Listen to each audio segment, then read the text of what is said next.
ودلا يجندو كل أعوذ برب الفلق من شر ما خلق ومن شر غاسق إذا وقب ومن شر النفاثات في العقد ومن شر حاسد إذا حسد والله مامودو أفوني على بتغنيني أفوني بتغنيني على في كل أعوذ برب الفلق مي تغنيني على في كابو فجر كنتشي مساتور فجر كنتشي مسافة min sharri ma khalaqa ka bo ala ka danve jugu betoro wallahi ala ma fala dade wallahi ala ma jine jugu dawa ala ma sa dawa wallahi ala ma wara dawa o kuma na ala yi fengo fenda a jugu ma be ala ngisi ka ba betoro ma balle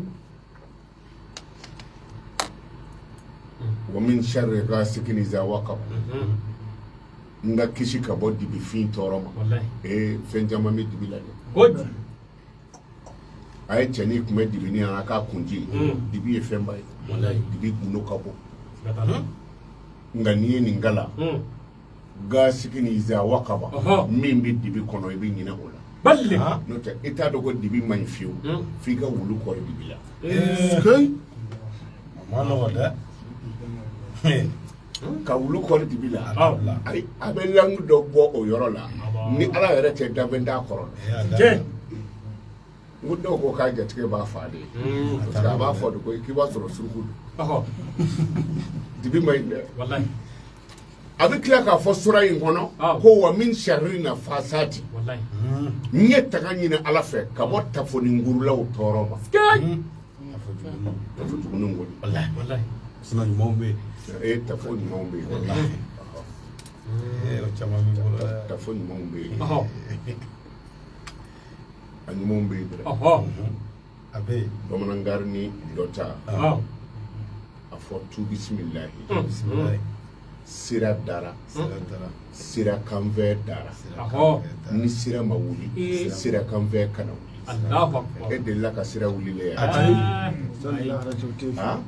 abe fo ni e gotoro dale e gotoro wuli le fle fo do ko koroiti ne ga hayatu bolo de o ke da jela do balle no gele yara o nyini nga ko khallu bunu walidu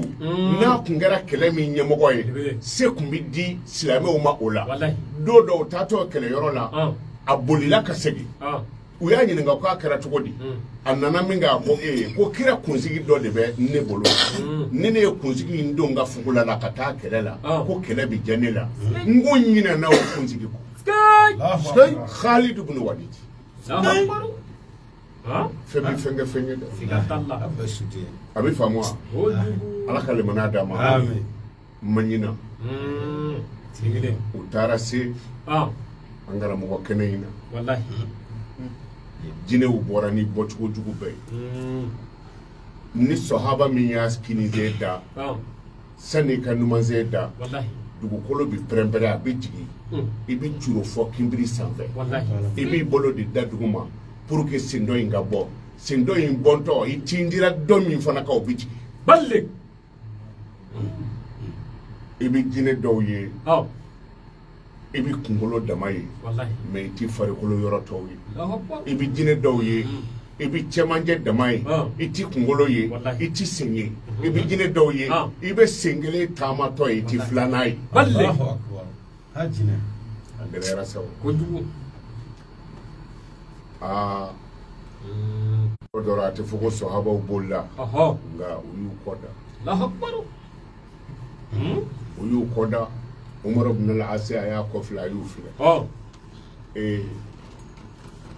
akwa fo bi boli jire kafiru ne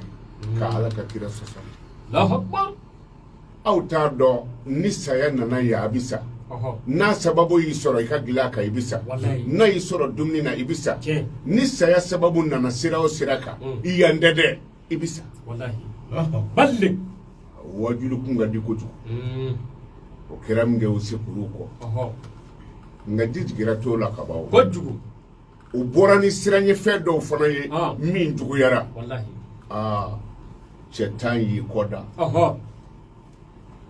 Umar ibn al-Asi aya kofla wallahi abado foyti nu zegible wallahi a gɛlɛyara sa a ko foyi t'u se a ko nka ne b'a dɔn ne ti bɔ yan n b'a dɔn ne ti Alakira ye bilen n di Muhamadu ye bilen o y'a sɔrɔ jinɛw kɛn bɛ k'a koori cogo bɛɛ la a b'a dɔn bɔcogo t'a la a ko nka a ye taa fɔ Alakira ye ko ne ye layidu min d'a ma ko n bɛ taa ɲɛ da kɔlɔn kan ka n'a fɔ a ye ko n'o ma kɛ ne ti segin a ye t'o fɔ Muhamadu ye a ye tila k'a fɔ n denw ye ko u fa tora Alakira nɔfɛ jadi kɛyɔrɔ la k'u ka Ala minɛ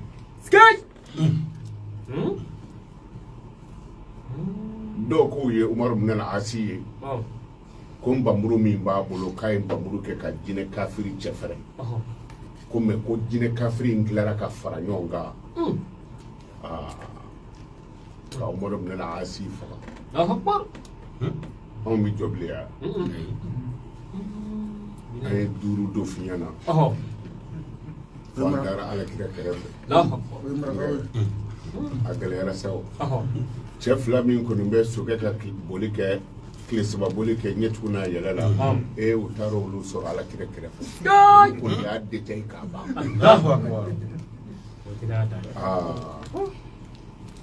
cɛ bi dɔn ni kinaya de kinaya ko n'a gwana cɛ ti taa tɔgɔ ma ayi Kira y'a kunkolo kɔrɔta a ko cɛw cɛ bɛ ɲini ne Muhamadu ɲɛkisɛ maani 2 bɛ ɲini Ala ka waraba bɛ mini ne Muhamadu benakɛ den bɛ mini ne Kira jigi bɛ mini ne Muhamadu dɛmɛbaga bɛ min Seydina Ali y'a galo kaw an bɛɛ ye kelen ye codin yɔrɔ ka don an ka ɲɔgɔn bonya n'an ye ɲɔgɔn bonya an mago bɛ yɔrɔ min na an bɛ se nka ni bɛɛ kɛ kunkolo ye a ma nɔgɔ dɛ a ma nɔgɔ Ala ye min di min ma o t'o bolo a ma tila e ɲɛna koyi ni mɔgɔ kun b'i yɛrɛ sɔn ka ko place in ka di caman ye dɛ nka i b'i si kɛ i t'o sɔrɔ sabula Ala y'o d'o ma mana tugu o kɔ sa i k'o bonya i ka dɔ sɔrɔ o nɔfɛ a ma ban wa Seydina Ali wulila k'i jɔ a ko Kira ma dɔn i ma ne tɔgɔ fɔ ne tɔgɔ ye Ali de ye i ma ne tɔgɔ fɔ nka i kan bɛ ne ma a ko ne bɛ layidu min d'i ma Mamadu n bɛ taa kɔlɔn ji lajɛ o tɛ dɛ n bɛ taa min n bɛ sɔrɔ ka jurufilen fa n bɛ n'o d'i ma kɛlɛ ti kɛ ni kɛlɛkɛminɛ tɛ o de la u mana fɔ ko faamaw ye kɛlɛkɛminɛw san o ti kabako ye koyi n'i ye Batumani Gako kɛ Mali président ye a bɛ t'i kun fɔ radio minɛ caman la ka na parce que ale b'o de dɔn o tɛ wa n'i ye ne Mamadou Konaté kɛ Mali président ye ne bɛ taa kuranɛ caman san ka na parce que ne b'o de dɔn n'i ye commerçant dɔ k'a ye o bɛ t'i kun fɔ sipisi la ka na n'a ye parce que o b'o de dɔn n'i ye sɔrɔsi k'a ye munna o tɛ na ni minɛn ye i bɛ min dɔn i b'o de kɛ o n'i ye Fuseni ka ye sa u bɛ taa dɔnkili da micro caman san ka t'o bila palais la kɔni mana kɛlɛ tɛ taa n'a minɛ tɛ o de la n bɛnkɛ dɔ bɛ yen Sufi a ko Beni a ko n'i bɛ kɛlɛ tigɛ ko kɛlɛkɛminɛ ɲini i ka kɛlɛkɛcɛ ɲini ko n'o tɛ kɛlɛ tɛ diya i la n'o tɛ kɛlɛ tɛ diya i la kɛlɛ tɛ taa n'a minɛ tɛ an ka jamana Ala k'a dɛmɛ Seydina Ali wulila k'i jɔ a ye nin layidu di Alakira ma o yɔrɔ bɛɛ Alakira dusu sumana a dusu sumana k'a sɔrɔ se ma d'u ma fɔlɔ Seydina Ali ko n bɛ taa n jɔ kɔlɔn da la o dama tɛ dɛ n bɛ ji min n bɛ tila ka jurufilen fa n bɛ n'a d'i ma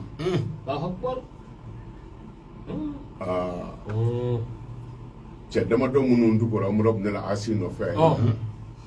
Kira ko ma ko n b'a dɔn aw bolila n b'o dɔn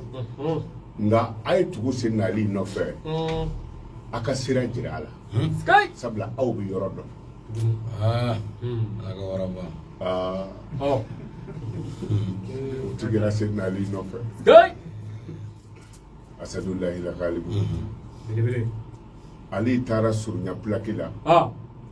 a sɛbɛnlen don plaki min kan ko n'i sera yen danfɛn o danfɛn n'i sera yen fiɲɛ t'i mugu sɔrɔ surtout ka taa n'a ye i bɛ yɛlɛ de Ali se o plaki ma Allahu akbar o yɔrɔ bɛɛ a ye plaki galo ka bɔ yen a y'a gosi plaki cɛfɛrɛ la dɔ taara yan Seydina Ali tora cɛman cɛ damadɔ minnu b'a kɔfɛ olu ko gɛlɛyara an nana plaki min gulolen bɛ yen ni cɛ fɔlɔla k'o plaki kari o ye gɛlɛyalen de ye sa jinɛw bɔra ni bɔcogojugu bɛɛ ye an ka ko to ɲɔgɔn ta la a gɛlɛyara ka se yɔrɔ dɔ la fɔ kɛlɛ gɛlɛyara Seydina Ali ni jinɛ kafiru bɛ ci ɲɔgɔn na cogo min na u bɛ ci ɲɔgɔn na ten jinɛw bɛ bɔ ni bɔcogojugu bɛɛ ye nka ومن يتق الله يجعل له مخرجا ويرزقه من حيث لا يحتسب ومن يتوكل على الله فهو حسبه ni semina ala de bi wasa ya rabbi ala kan wasa amin jinɛw ye bɔcogojugu bɛɛ kɛ an karamɔgɔ fa taara gɛlɛya ka se yɔrɔ dɔ la Seydina Ali sera yɔrɔ la a bolo asi ma se a gɛlɛyara Seydina Ali ko sahabaw ma ko a ye n bamuru bila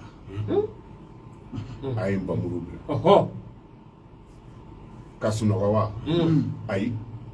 a y'aw sen da ne sendanɔ na ni mun ye ne sendanɔ jɛ maa min fa a y'i yɛrɛ fa n'a fɔra ko filɛli ma ɲi olu ye filɛli da Seydina Ali sendanɔ kan hali turabudala m'o da mobili kan ni se ye Ali ta dayɔrɔ jɛ i ta cɛ la e t'a dɔn cɛw tɛ kelen ye o kumana ni Seydina Ali y'a sen ta sani poussière ka don ye walima o ka kalaya dɔ b'i ta da ye n'o y'a ta dɔ b'i ta da ye Ali ko a ye n ka guloki kun minɛ a taara se yɔrɔ dɔ la Ali ko ma ko ikra'u surati Yasin ikra'u surati Yasin a ye yasika ngwa ka yasika la a y'a kala i m'a ye kira ko foyi man gɛlɛ ka niminɛ fɔ ko niminɛ kuma na ko n'i ye yasi kala i ka su kunna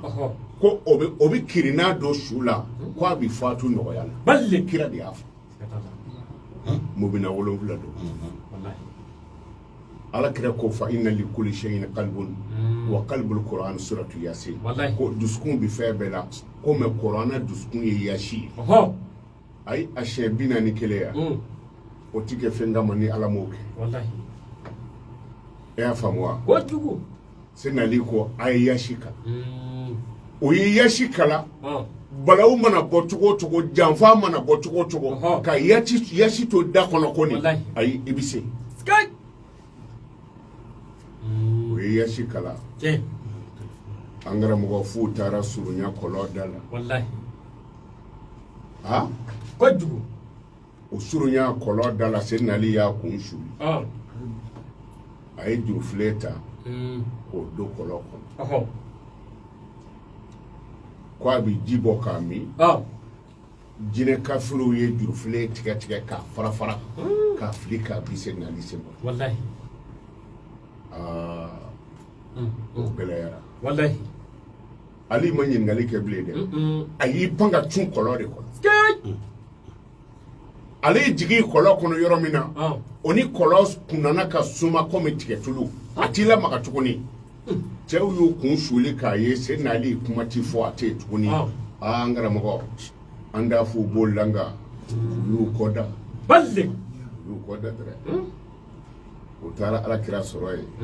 u ko kira ma ko a kɛra baara a ko Seydina Ali sara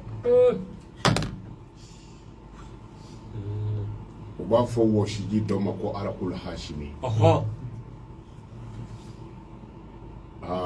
o bomandi ala kirala la hakbar bomandi sidna lila ke ayo bomandi olula no o arakula hashimi ko ni kumbora tawbu mabo lade ke no kumbora sidna lila waso waraba bi wolon fla barka do na kele balle ko toray wallahi nana jifu ala kire